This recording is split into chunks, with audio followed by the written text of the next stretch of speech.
युति है अनुराग जी। गरिमा जी, सर ब्रिजमोहन जी एक सेकंड, मैं लौटूंगी आपके पास। अनुराग त्रिपाठी, अजीत पवार वाकई रह पाएंगे या जाना पड़ेगा? मुझे अब कहां जाएंगे ये दूसरा सवाल है। मैं बड़े देर से सुन रहा हूं, जरा उस पर एक टिप्पणी कर दूं चलते चलते जी।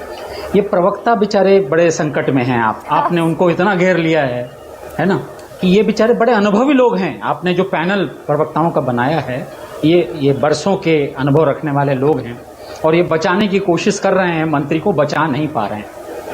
बड़े विकट तर्क देने पड़ रहे हैं। तर्क ये देना पड़ रहा है कि जिस तरह तिलक ने समाज को इकट्ठा करने के लिए गणेशोत्सव शुरू किया था, उसी तरह राष्ट्र को बचाने के लिए 3 पार्टियां इकट्ठा आ गई हैं महाराष्ट्र में। भाई ये बड़ा मखौल वाली बात है ना, उससे तुलना भी करना।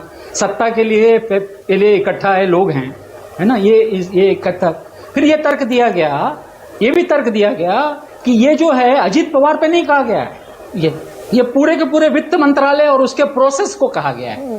भाई साहब, वित्त मंत्रालय के प्रोसेस को कहा है तो क्या आप हिम्मत करेंगे कि यही बात कहें कि निर्मला सीतारमण का वित्त मंत्रालय नालायक है, या आप कहें ये मोदी जी के मंत्रालय फलाना मंत्रालय नालायक है, या फिर उनका मंत्रालय नालायक है? भाई साहब, ये जो बयान आ रहे हैं, ये सीधे सीधे एक तरह की राजनीति है, बहुत सोची समझी राजनीति के तहत हो रहा है। टिकटों का बंटवारा होना है।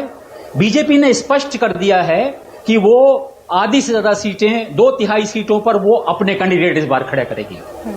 अब बची हुई सीटों के लिए लड़ाई शिंदे और अजीत पवार के बीच में हो रही है। ये दोनों के बीच लड़ाई हो रही है और ये दबाव एक दूसरे पे बनाने की कोशिश हो रही है। अजीत पवार जरा ज्यादा अनुभवी हैं राजनीति में, तो वो उस तरह व्यक्त नहीं हो रहे हैं, लेकिन तानाजी सावंत हों या गुलाब राव हों, ये बड़े एग्रेसिव किस्म के पॉलिटिशियंस हैं। ये बहुत ही कठोर शब्दों में अपनी बातें कह रहे हैं और बड़े अपमानजनक तरीके से कह रहे हैं। और अजीत पवार ये अपमान झेलने वालों में है क्या? वो बड़े अनुराग जी, ये जो अजीत पवार के कुनबे में पूरी खामोशी है, कमजोरी है। अजीत पवार के सामने कोई ऑप्शन नहीं बचा है। चुपचाप ये अपमान झेलने के अलावा अजीत पवार के पास अब कोई ऑप्शन नहीं है। क्रेस्टो जी ने अभी साफ कहा कि वहां लौट नहीं पाएंगे ये वापस। शरद पवार इस इलेक्शन तक तो अजीत पवार को नहीं ले रहे हैं, बाद में भले ले लें, तो वो कहां जाएंगे? चुनाव कैसे लड़ेंगे? बारामती में कैसे लड़ पाएंगे? अपनी सीट कैसे बचा पाएंगे? ये संकट अजीत पवार को अपमान झेलना उनकी नियति में आ गया है। और क्या वो चुपचाप, उनकी तरफ से कोई बयान नहीं आया है, मैं कोई रिएक्ट नहीं करूंगा। हाँ, एब्सोल्युटली। भाई, तानाजी सावंत एकनाथ शिंदे के सामने क्या बेचते हैं? गुलाब राव रघुनाथ पाटिल एकनाथ शिंदे के सामने, या फिर देवेंद्र फडणवीस के सामने क्या बेचते हैं? और अमित शाह और प्रधानमंत्री नरेंद्र मोदी के सामने क्या बेचते हैं? कह दें कोई भी बड़ा नेता आकर कि भाई चुप रहो, खामोश रहो। बिल्कुल कोई नहीं कहा गया। इनको कहीं कहा गया या कायदे से प्रवक्ताओं को ऐसा कहा जाता है धीरे से कि इनको बुला करके इनकी क्लास ली गई। ये प्रवक्ता फिर पूरे भारत को बताते हैं कि बंद कमरे में तानाजी सावंत की खिंचाई हुई है, उनको कहा गया है बयान न दें इस तरह के। ऐसा भी कुछ करने की शिवसेना ने कोशिश नहीं की है, सत्तारूढ़ शिवसेना ने। तो क्या ये बाहर निकालने की कोशिश है? अजीत पवार, ये एक बात, ये अगर ये अपने आप निकल जाते हैं तो निकल जाएं। वो भी अब पाप अपने सिर बीजेपी नहीं लेना चाहती कि अजीत पवार निकलना चाहें निकल जाएं। अजीत पवार जा नहीं रहे हैं, अपमान झेल रहे हैं, रोज गरियाए जा रहे हैं, है ना। ये तो आपके 2 बयान हैं।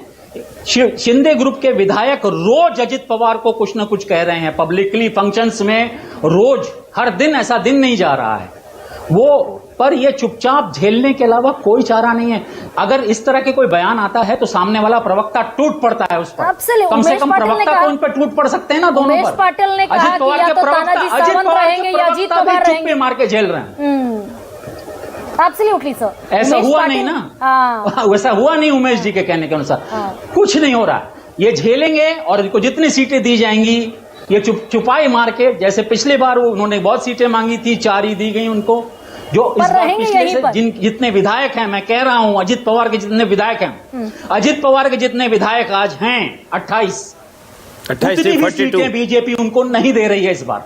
और ये अजित पवार स्वीकारेंगे इसको और बने रहेंगे वहां। उनके पास कोई चारा नहीं है। निरीह लाचार हालत में, राजनीतिक हालत में, लचर स्थिति में अजित पवार की पार्टी पहुंच गई। बृजमोहन जी, अमित शाह से मिलने आए थे अजीत दादा पवार और ये कहा था कि यूनाइटेड एनसीपी की जो 53 सीटें हैं जो जीती थी हमने, वो कम से कम हमें देनी पड़ेगी। अब आज बृजमोहन श्रीवास्तव ये बताएं कि 53 से कम मिली अगर तो जाएंगे या रहेंगे? गरिमा जी, जो अनुराग जी कह रहे हैं भाई 28 भी मिली तो भी रहे। मैं अनुराग जी की बात से पूरी तौर से असहमत हूँ।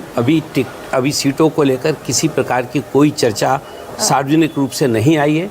अलग अलग स्तर पे चर्चाएं होती हैं, हम अपना पक्ष रखते हैं, दीगर पार्टियां भी अपना पक्ष रखती हैं, लेकिन अभी कोई निर्णय नहीं हुआ है। नहीं, कितना आपकी डिमांड है, कितने पे सम्मानजनक तरीके से मैं इसको दूसरे रंग से कहना चाहता हूँ गरिमा जी, हमारी डिमांड बड़ा मुद्दा नहीं है। उससे बड़ा मुद्दा हमारे लिए है महाराष्ट्र में महायुति की सरकार बनाना। और वहाँ हम विनेबिलिटी पे काम कर रहे हैं। जो लोग जीत सकते हैं कि मैं कैप्टन हूँ, हाँ है, कैप्टन है, चुनाव लड़ा जाएगा और अजीत पवार, हाँ हम लोग मानते हैं कैप्टन है।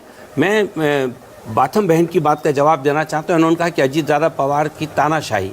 मैं स्पष्ट कर दूं कि अजीत पवार इरादे और वायदे के पक्के राजनेता हैं। तो कई बार इरादे और वायदों को के अंतराल को लोग समझ नहीं पाते, तो शायद ऐसी बात सोचते होंगे, पर ऐसा नहीं है। दूसरा, जो आरोप अजीत दादा पवार पे, प्रफुल्ल पटेल साहब पे या छगन भुजबल साहब का आपने नाम लिया, मैं स्पष्ट कर दूं, एक बहुत लंबी कानूनी प्रक्रिया के उपरांत ये सारी चौका समाप्त हुआ है। इसमें इस बात को कहना बिल्कुल गलत है कि ऐसी इस पे कोई किसी प्रकार का समझौता था। एक टीम आपकी, आप तिलक ने जैसे एकजुटता बनाई वैसे आपने एकजुटता बना ली अजीत पवार के साथ, बिल्कुल बेमेल गठबंधन कर लिया। कितनी सीटें? देखिए, सबसे इम्पोर्टेंट चीज ये है कि महायुति की सरकार आने वाली। कल एक पहला ओपिनियन पोल आया, मैट्रिक्स ने निकाला था, एक आपके कंपीटिंग चैनल ने, बड़े चैनल ने पूरी शाम जो है चर्चा की। उसमें महायुति जो है वो अगाड़ी से आगे है। और ये ट्रेंड मैं आपको पिछले 4 हफ्ते से बता रहा हूँ कि जब से लाडली बहन योजना का असर जमीन पर दिख रहा है, मूड बदला है जमीन पर, और जैसे जैसे आने वाले समय में ये ज्यादा से ज्यादा लोग इससे लाभान्वित होंगे। ये पूरा